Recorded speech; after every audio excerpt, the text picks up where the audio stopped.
If you were told that you were going to be given half an hour's interview with God, and you had the privilege of asking one question, I wonder what you would ask. You might be given some preparation too, because when you think, what is your ultimate question? You'll probably do many things before you arrive at it. And I know many people discover that they had no question to ask. The situation would be altogether too overwhelming. But many people to whom I've put this problem say that the question that they would ask is, who am I? And that is something we know very little about. Because whatever it is that we call I is too close for inspection. It's like trying to bite your own teeth or to touch the tip of your finger with the tip of the same finger. And although other people can tell you who you are and do, they only see you from the outside, as you see them from the outside. And you don't see from the inside. And so the nature of what it is that we call I is extremely puzzling, because there is some confusion as to how much of us is I. We talk in ordinary ways about my body, my feet, and when we go to the dentist to have our teeth fixed, we regard him rather as a mechanic. Like you take your car to the garage, so you take your body to the surgeon or the dentist or whatever it is to be fixed, have the parts changed or something of that kind. And they're really getting to work on that now. And so the question is, when somebody has a heart transplant, that sounds very radical, because we say, in my heart of hearts. But nowadays, most of us seem to feel that whatever it is that I is located in the head. Somewhere behind the eyes and between the ears is the center. And the rest of us is an appendage, a vehicle, which carries the self around. Now, popular speech also reflects the sensation that I am very different from what we call the other. Other people, other things, anything that we can become aware of is sort of other. There is an opposition, apparently, between the knower and the known. And so we talk about facing reality. We talk about coming into this world as if somehow we didn't belong. As if instead of being leaves growing out of a tree, we were a lot of birds that had alighted on bare branches. And it has become common sense for most people living in the 20th century today to adopt the 19th century philosophy of science, which interprets the physical universe outside human bodies as being a mechanical contraption, which is essentially stupid, unfeeling, automatic, composed of mainly geological elements, rocks, gases, and so forth. And therefore we feel rather alone and left out of this thing, in contrast with the ideas of Ptolemaic astronomy. Instead of being at the center of the universe, we are on the outer limits of a minor galaxy, revolving around an unimportant star on a small, minute ball of rock. And therefore, that astronomical way of looking at things is simply overwhelming. It makes us feel not only of no importance, but also very much left out. And as a result, that is the common sense of most people living today.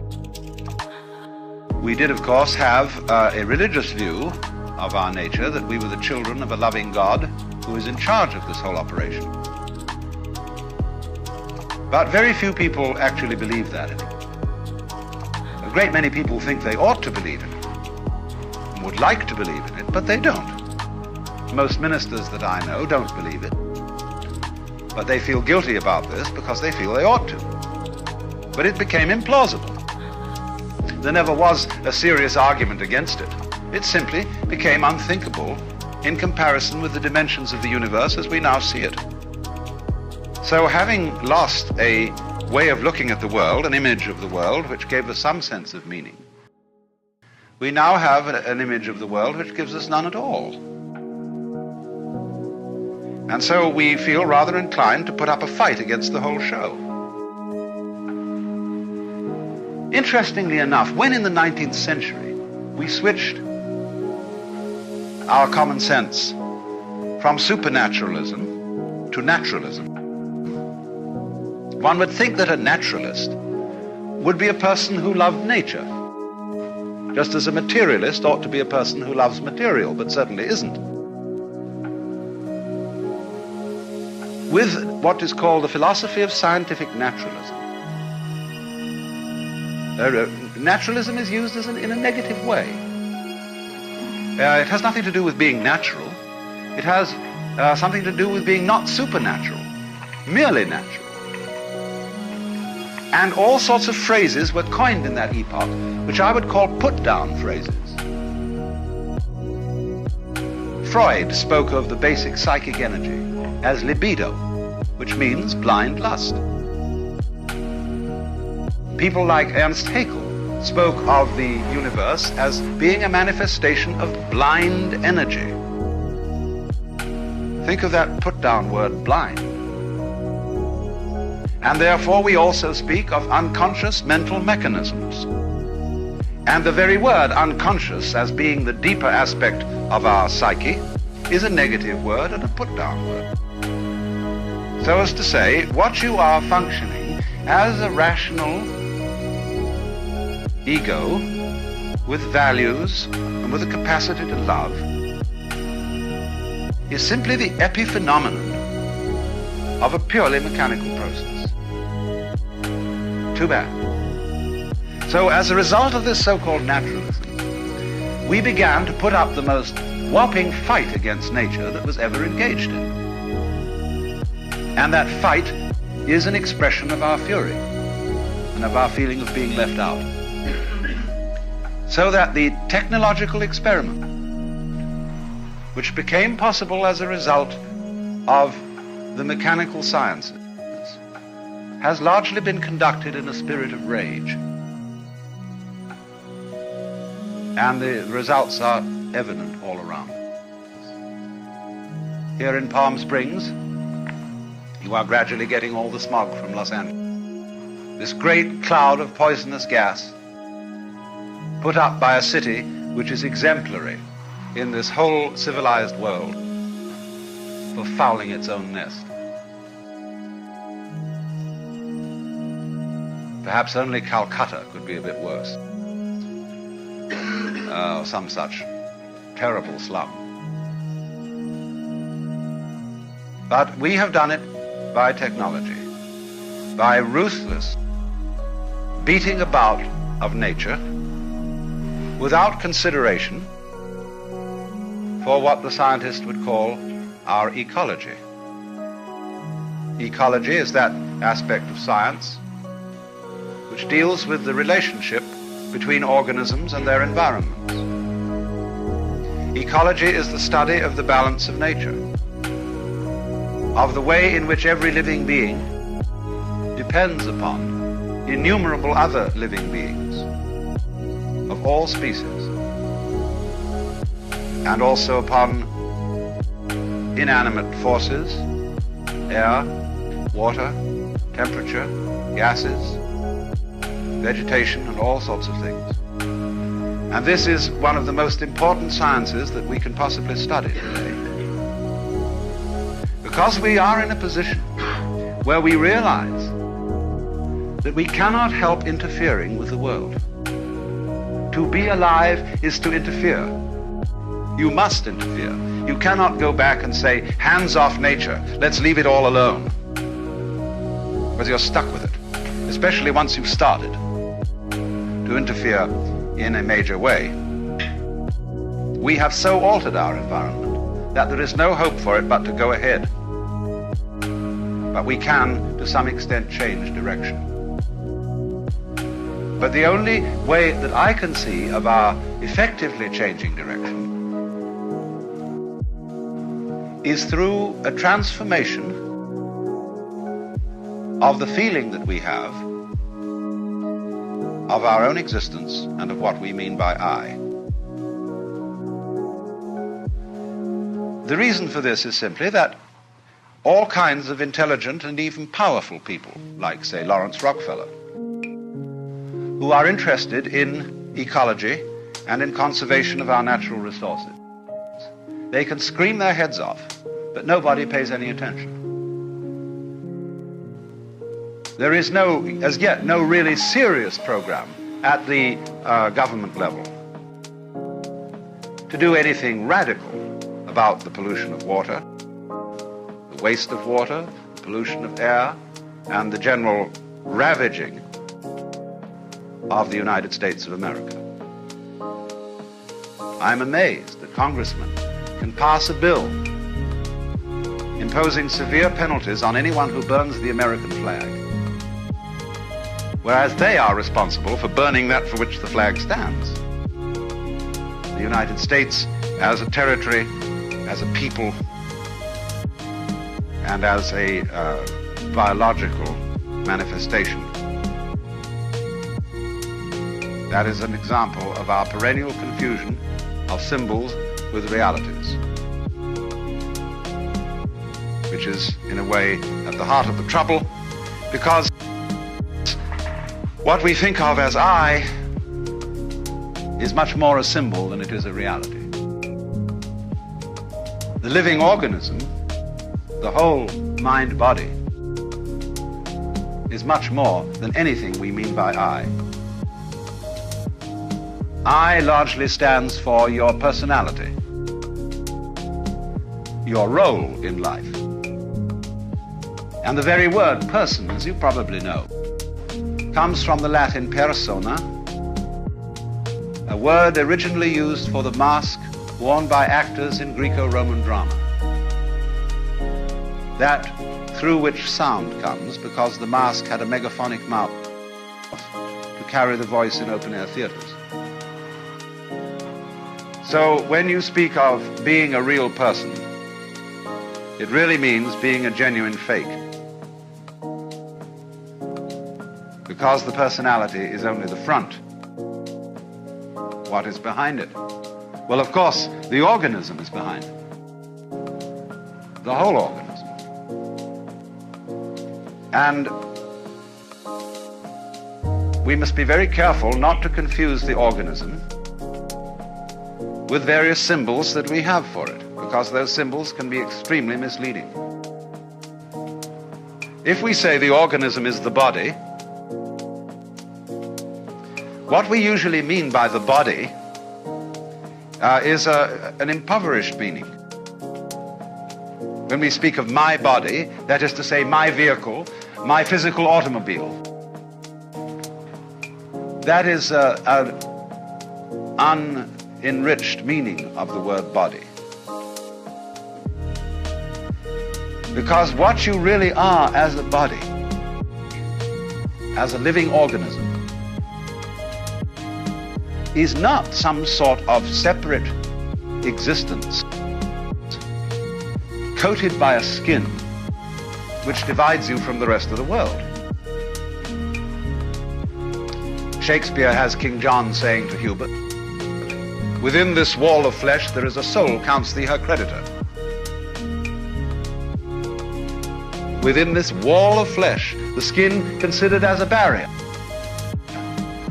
when actually, from a biological point of view, the human skin and all skins are osmotic membranes. when you get something by osmosis, by sort of soaking it in. So in the same way, one's skin is a spongy construction, full of holes, full of communicators, nerve ends. And your skin is simply a vibrating membrane through which the so-called external world flows into you and through you. So that you yourself actually are not so much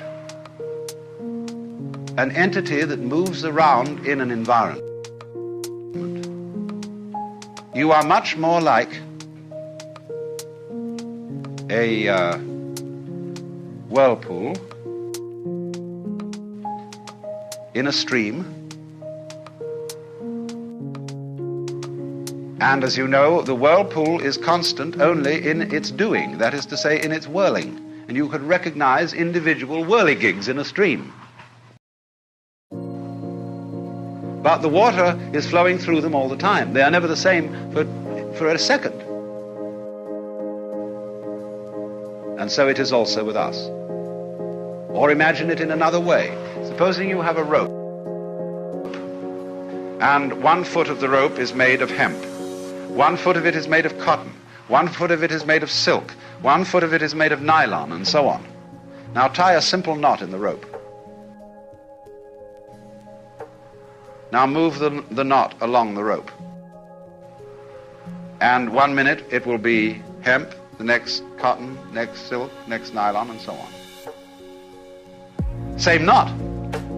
It will be recognizable as a continuing knot, as that knot, the knot in that rope. But the constitution of it will change as it moves. And so our constitution is changing constantly. Imagine, for example, a university. The student body, undergraduate, changes every 4 years. The faculty changes every so often. The buildings keep changing more and more. What constitutes the University of California? It certainly isn't the faculty, it isn't the students, it isn't the governors, it isn't the administration, it isn't the buildings. What is it?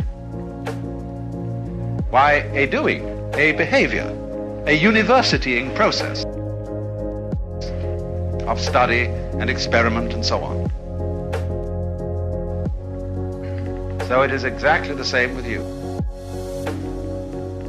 You flow. You are a process. But how do we draw the line about this process and its relationship to all other processes? We find that a very difficult thing to do the more you think about it.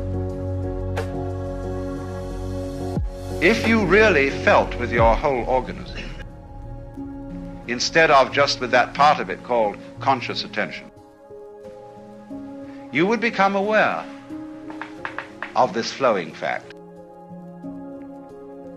And you would get a very strange feeling, which at first might frighten you.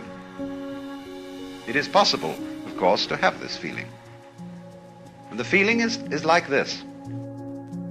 You would not be quite sure how to interpret it. You might feel that you yourself were doing everything else that's happening. That would be one way of feeling. The other way of feeling it would be that you are doing nothing at all, but that everything else is doing you. And you would feel completely passive, like a puppet on the end of string. Although, on the other hand, if you got the feeling that you're doing it all, you would feel like God Almighty. It is very easy for our consciousness to slip into this state of sensation. It can happen spontaneously, like measles. It can happen by training, as when someone practices yoga. It can happen chemically, as when certain drugs are taken. And one has to be very careful about this feeling because it's enormously easy to misinterpret it. Either as being omnipotent, being God in the personal, literal sense, or as being helpless and merely driven Now, what should be understood is that both these ways of feeling are right. Only they must both be taken together to be simultaneously omnipotent and helpless. These are two poles, opposite poles of one and the same state. Because the message that is coming through, and that we find difficulty in understanding because it's contrary to our common sense, contrary to our whole history and conditioning, the message that's coming through is you as a living organism and all that is going on in your environment constitute a single process. What in physics we would call a unified field. A single process, like a pattern, but you know, any pattern has all sorts of subsidiary wiggles in it. Like the organism itself is a unified pattern, but it's full of wiggles. All sorts of tubes and organs and bones and nerves and so on. Working in this way. You know, the body doesn't have a boss. We could pitch a big argument. Who is really the top dog in your body? Your stomach or your brain? I can argue for both ways. Well, let's first argue for the stomach. The stomach is fundamental. That's what eats, and eating is the fundamental thing of being alive. By putting food into the stomach, it digests it, and from there it goes out and energizes everything else. Obviously, the stomach is the most important. The hands, the mouth, the feet, all exist to serve the stomach. And naturally, as a final achievement of the stomach, is the brain. Evolving later in the evolutionary process as a gadget up there to scavenge around and find stuff for the stomach to eat. That's the function of the brain. But now let's take the argument to the side of the brain. The brain says, oh, no, come now. Just because I arrived late doesn't mean that I'm unimportant. I was being gotten ready for. Because I am the thing that was in the flower at the top of this. And this tube with stomachs in it and things below was preparing for me, and the stomach is my servant. It is doing all the dirty work, getting energy to put currents through my wonderful circuit, so that by the creation of all the goods of the mind, of the arts and sciences and religion and philosophy and so on, I shall be the true head of man. Well, both arguments are right. Because you have a relationship between stomach and brain, which is a sort of polarity. The one exists for the other. It's like when you prop up two sticks against each other. They will stand up so long as they lean on each other. Take one away and the other collapses. So chop off the head and the stomach is finished. Take out the stomach and the head is. So this is the way all organic life proceeds. It's different with mechanical life.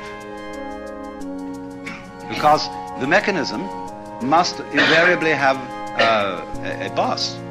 The man who puts the machine together, the person who constructs the computer, who designs it, who asks it questions, who programs it. He is the boss. But organisms don't have bosses. They are essentially, I would say, a democratic arrangement, where somehow, in a marvelous way, an enormous company of cells are working together. But that isn't the way. The body wasn't sort of one day a lot of cells all crept together and said we're a body. That does sometimes happen in the biological domain. But much rather this, when you watch the gestation of a mammal, you see first of all a very simple little organism which swells. And as it swells, it becomes more and more complicated from within. No parts are added, nothing is screwed on. There's no welding done or anything like that. It bulges, and of course it does absorb material, but it transforms it. But all of it works together at once, like the legs of a centipede. Like you work all together at once. For you see, when we come down to it, You think you decide things, but you don't know how you do it. How do you open and close your hand?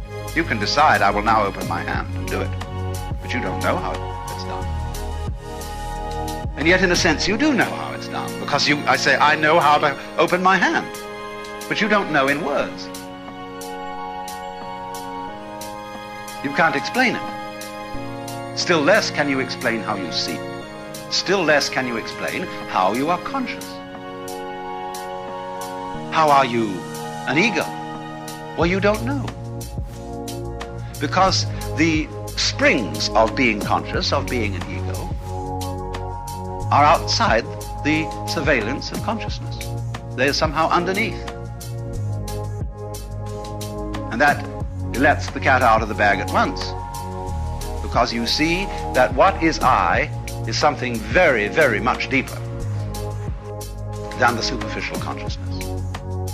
And what you call I in the sense of the voluntary willing center, ego, has very little to do with it. You are just a watchman on top of the mast, or a radar on a ship that is scanning the environment by conscious attention, looking out for trouble, or looking for food. The real you is much too complicated to think about. Supposing when you woke up in the morning, you had to switch yourself on. That is to say, you had to, by an act of conscious attention, to go through your brain and turn on all the synapses necessary for wakeful life. It'd take you hours.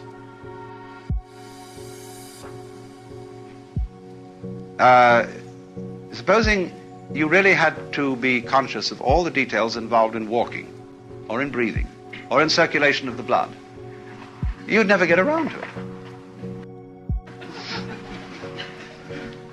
So you see, when we inspect the physical world with conscious attention, the first thing that strikes us is that the physical world is extraordinarily complicated. How can it possibly be organized? But actually, the physical world is not complicated at all. What is complicated is the task of trying to describe it in words, or of trying to figure it out in numbers. Because that is analogous to the task of, say, removing the water from the Pacific Ocean into the Atlantic with a beer mug. We can only take one mug at a time. And so we say in popular speech, you can only think of one thing at a time. That's not exactly true, but what it reveals is that thinking, that conscious thought, is a kind of calculus in which we understand things bit by bit. And it leads us into the superstition that things really are bits. Now, when you eat chicken, of course, you have to bite it. And you take it in bits. And to make it easier to bite, you order from the grocer a cut-up fryer. But you don't get cut-up fryers out of eggs. Because you see, although we can speak of a chicken, an egg, or a body, it is not actually a bit. It hasn't been bitten off, except for purposes of thinking. Now,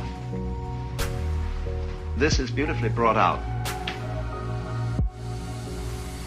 in a passage from Whitehead, which I will read to you.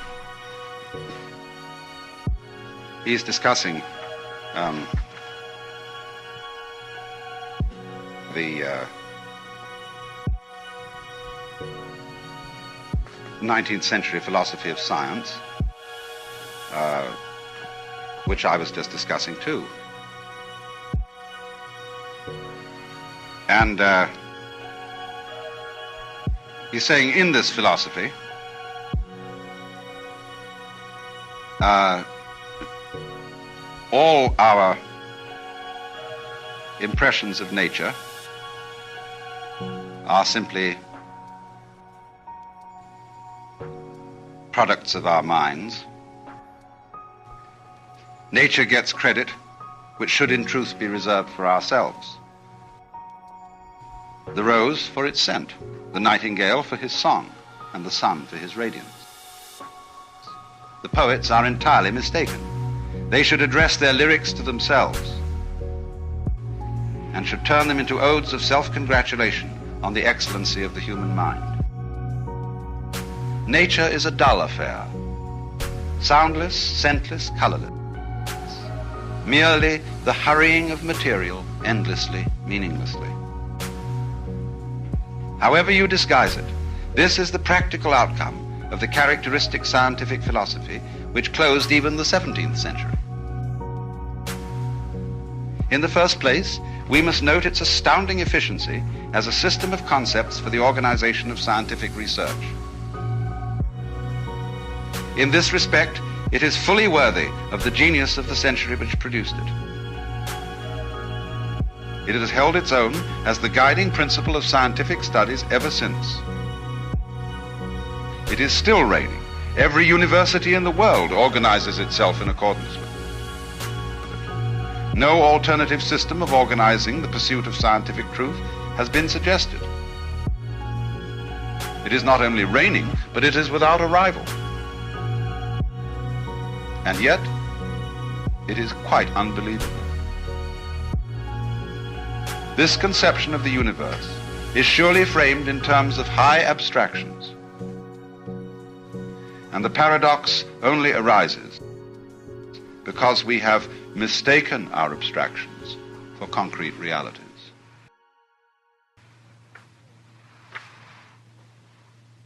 He calls that, you see, the fallacy of misplaced concreteness. The attribution, in other words, to our bitty way of thinking, to the world which we are biting. That is misplaced concreteness. The separations between things are abstract. They are concepts. In the same way, for example, as lines of latitude and longitude are concepts, even though a Russian poet has recently made a beautiful poem about the world being like a ball carried in a net bag. But you never expect to trip over the equator when you cross it. And although it is something quite abstract and does not exist in nature, it's extremely useful for purposes of navigation.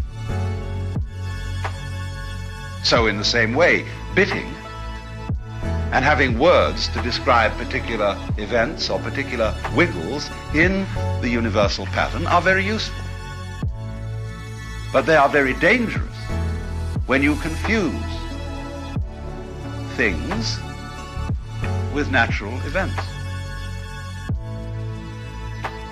Because then you get into this sort of trouble, the trouble of the sorcerer. The surgeon, who is too much of a specialist in one organ, runs into that organ and alters it and does what he considers a better mechanical job than the Lord did. But then he discovers, to his dismay and the even greater dismay of his patient, that the operation has unforeseen consequences in some other part of the organism, because he didn't realize the connection. When likewise we object to certain insect pests. Oh, we say, get rid of them. DDT. And so, then we found we got rid of something else that we didn't want to get rid of. And worse still, that this insect that we didn't like was doing a job for us in some manner of which we weren't aware, and we only become aware of it when suddenly we find ourselves covered with another kind of fly altogether, or with some sort of bacteria which this insect kept down. Watch it, watch it, watch it, because nature does not consist of separate things which you can just pull out like parts from an engine. Take the case of bees and flowers. Oh, we always use the bees and flowers to explain fundamental things about life. But we're going to go deeper than sex this time. Fascinating thing about bees and flowers is they are very different looking things. A flower sits still and blooms, and it smells, or stinks to be correct. The bee moves about and buzzes, but they are all one organism. You don't find flowers without bees. You don't find bees without flowers. They are just as much one as your head and your feet, which also look very different. So in that sense, you see, we are one with the incredible complexity of processes and wiggles upon which we depend. Although to say upon which we depend is not quite accurate, because that separates us from it as if I were hanging on to a beam and depending on it. It isn't like that. You don't depend on it because it depends on you. It's a mutual arrangement. And it isn't that one bit of this sort of came first, although that sometimes happens, but it's always there in potentiality, what came later. But it's rather in the same way that when a flower opens, you see all the different petals extending simultaneously, especially when you watch a fast motion movie of a flower opening. And so in the same way, there is a simultaneous arrival or evolution of the human organism and the human environment. And thus, biologists speak about the evolution of an environment as well as the evolution of an organism in it. In other words, human beings could not have appeared on this planet until its temperature had lowered to a certain degree, until the atmosphere contained certain gases as a result of vegetative development. And then the environment became evolved enough for human beings to appear in it. Evolved enough? I'll say something further. Intelligent enough for the appearance in it of intelligent beings. For your environment is intelligent. Otherwise you couldn't be. You see, as Jesus said, you don't gather figs off thistles or grapes from thorns. You won't get pears off an apple tree. So, you won't find people except on a people tree. And this planet, this solar system, this galaxy is peopling in exactly the same way that an apple tree apples. Put our existence into verb language as distinct from noun language, and you're much closer to the point. You see, nouns have the difficulty of designating things. Verbs designate process. Now, everything is a process, really. When we speak of housing for houses, matting for mats, we're getting there. The Nootka Indians have a language in which there are no nouns. And so they say, it houses, and then they add an adverb to show whether it houses religiously, homily, or marketingly. And so they see the world as the flow. What is it that houses? What is it that rains when we say it is raining? You see, we always have a funny idea that to get a verb, that is to say to get action, you have to have an agent. Now, this is the most ridiculous idea conceivable. How can a noun start a verb? How can a thing start an event? Because there's no action in a thing. Action can only come from action. Energy from energy. You can't get energy from a concept. Because nouns are all concepts. They're abstract, really. It's only verbs that are concrete. Because the world is process. Now, common sense insists that the pattern of the world must be made of something. Because we still think with Aristotle's common sense. Or with the imagery of the book of Genesis, where God made Adam out of the clay. In other words, he made a clay figurine and breathed breath into it, and it became alive. And so we constantly think that we as are made of flesh, as if flesh was some sort of stuff like clay out of which you shape bodies, or like you make tables out of wood. Are trees made out of wood? What a ridiculous question. Trees are wood. They're not made of wood. And it's simply this artifact thing that gives us the idea of the world being made out of something. It isn't made out of anything. And so when physics tries to investigate what is the stuff of matter, they can't find any. Because you can never talk about anything except a process. You can describe what a process is doing. Describe the structure, the nature of the dance, whether it's doing a waltz or a mazurka or the frog or whatever it is. Then you can describe that melody, shall we say, what it is performing. But there is nothing doing the performing at all. There is no stuff out of which it's being done, because when you examine stuff, you just find more pattern. See, what you mean by stuff is fuzz. When you look at something with a lens and you're out of focus, you see fuzz. But when you come into focus, you see structure. All right, now, the structure is made of all sorts of little lines and things. You can see them and you want to know what are they made of. So you turn up the magnification, and for a while you get a lot of fuzz, but when you're clear again, you see that those little lines are also made of more little lines, more structure. And big patterns have little patterns upon their backs to bite them, and so on. And that's the way it goes. So,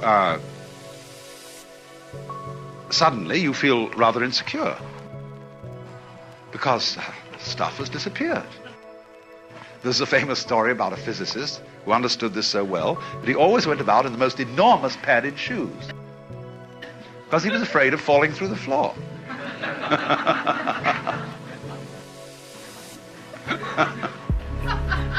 Now look what's happened. Just look and see what has happened to us. If we go through everything that I've been saying, we find, first of all, that the thing that we thought was I is nothing more than a social institution. Just like the equator, or an inch. And to mistake it, to reify it, as Whitehead would say, is the fallacy of misplaced concreteness. It's strictly a hallucination.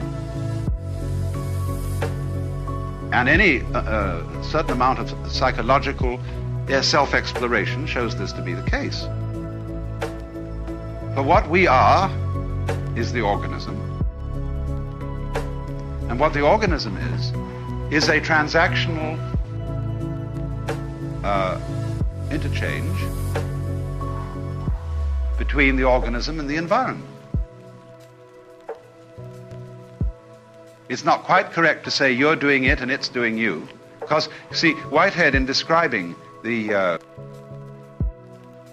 scientific philosophy, saying, for example, that blue is entirely our projection on the sky, he's half right, you see. Those scientists he's talking about are half right. But the part of it that is left out of consideration is this. True, you, with your optical nerves and eyes, transform the sky into the blue feeling. But without the sky, you wouldn't have any optical nerve. It works both ways, you see. Without the air, whose density gives the blue effect. It's mutual. You do it, and it does you. But that's, as I said, a two-way, a clumsy way of talking about it's all one process, a unified process. And furthermore, from this process there has disappeared what we thought was solidity, what we thought was common sense, substance, and stuff. It's just pattern. And at once one feels sort of ghostly, as if you could be easily blown away. And that's why the Hindus call the universe the Maya, which means the illusion. Don't forget, illusion is related to the Latin word ludere, play. So the play, big act. It also means magic, as in a conjurer's creation of an illusion. It also means creative power. It also means art. And finally, it means the divine power. The Maya of the Lord. Lord is a bad translation of Bhagavan. Just the divine one. Lord means boss in English. The Hindus don't do it that way. But now you see, I've arranged the general introduction, which I'm afraid will be familiar to some of you who've attended my seminars before, but I've arranged this general introduction to raise the question, all right, if that's the way it is, how on earth are we going to arrange a transformation of man's consciousness so that he'll know it? Not just in theory, but something he feels in the same way as you feel what you take to be I at the present moment, confronting an external world. How will you transform that sensation? Because if you don't transform that sensation, you will not ever be fit to use technology. We shall continue to use our technology in a hostile towards the external world, and we shall wreck the external world. We're busy doing it now. There is no necessity to abandon technology. We can't abandon it. But we can certainly use it in a different spirit. I have just been in the island of Ceylon, which is a garden. A beautiful, beautiful place. But it's completely undeveloped from a technical point of view. And it's in very bad economic circumstances because nobody wants to buy natural rubber in it. It has no foreign exchange. It's very peaceful. But the change has got to come. So I discussed with one of the high members of the government the possibility that we could set up in Ceylon an experimental station which would serve not only India, eventually, and Africa, but us too. An institute of ecological technology. where we could, in that experimental island, work out ways of production, of mechanization, automation, which would not ruin the island. And you have to do that sort of thing with a certain dedication, because one of the reasons why we make such a mess with technology is that the shareholders in any given corporation want to make a fast buck. Now, there's nothing wrong, you see, in wanting to be rich. There's nothing at all wrong in being rich. In fact, I think the world without rich people would be extraordinarily boring. Point is, you have to understand what riches are. And they are not money. Riches are land, clothes, food, houses, intelligence, energy, skill, iron, forests, gardens. Those are riches. But when you're concentrating, you see, only on making the buck, it doesn't occur to you that you're not really getting rich. You're just impoverishing it. It's like, you know, when you up prices, the value of the dollar goes down, down, down, down, down. You're just on a rat race, on a treadmill. The faster it moves, it doesn't get anywhere well, it doesn't even stay in the same place. So it is that kind, again, you see, this is another example of confusing the symbol with the reality of misplaced, the fallacy of misplaced concreteness, as Whitehead calls it. So we shall devote the rest of the seminar to discussing the various ways in which it is proposed that we bring about or assist the bringing about of that change in our perception and conception of our own existence, so that we can feel ourselves the way we are, as distinct from the way in which we've been told to feel ourselves.